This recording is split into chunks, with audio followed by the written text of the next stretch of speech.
incarner la France, représenter la France et tout donner pour la France.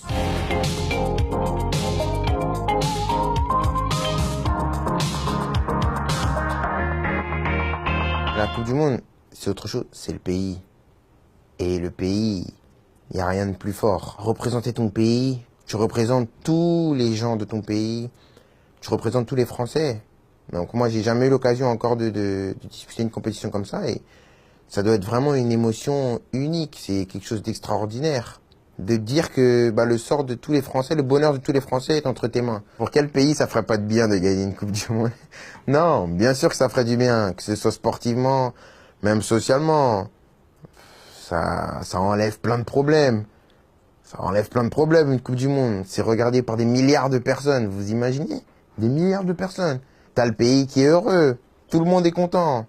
Que ce soit, je sais pas moi, le boulanger qui va travailler, il est content. Il se dit, ah, la France, elle a gagné la Coupe du Monde. Il va faire ses baguettes avec beaucoup de plaisir. Que ce soit la caissière, que ce soit même la mère, le président, tout le monde. Tout le monde va aller au travail avec la banane. Tout le monde va bien vivre. Et dans ce genre de compétition, tu as beau avoir les meilleurs joueurs, c'est pas forcément les meilleurs joueurs qui te font gagner une compétition. Dans le football, vous savez, vous n'avez pas forcément besoin d'être copains. Vous avez besoin de faire des sacrifices l'un pour l'autre. Vous avez besoin de bien vous entendre, mais vous n'avez pas forcément besoin de manger chez le collègue tous les soirs pour être un groupe soudé. Je pense qu'on a recollé les morceaux avec le public.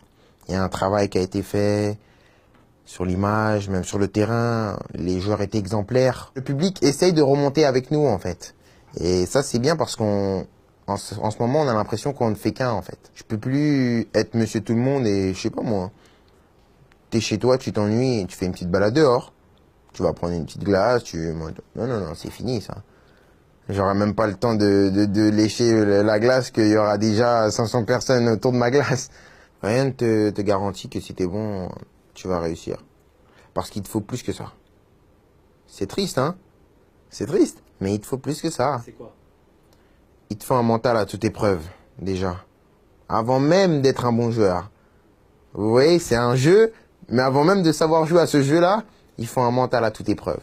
Parce que du jour au lendemain, et ça c'est pas des paroles en l'air ou du blabla, tout peut s'écrouler. Et il faut être prêt. Il faut être prêt parce que on peut vous monter tellement haut qu'on peut vous redescendre aussi vite. Ce qui anime un footballeur, c'est ses rêves. Il va à la poursuite de ses rêves. Après, une fois que j'aurai tout remporté, j'espère, là, quand on me demandera de courir, je dirai, c'est bon.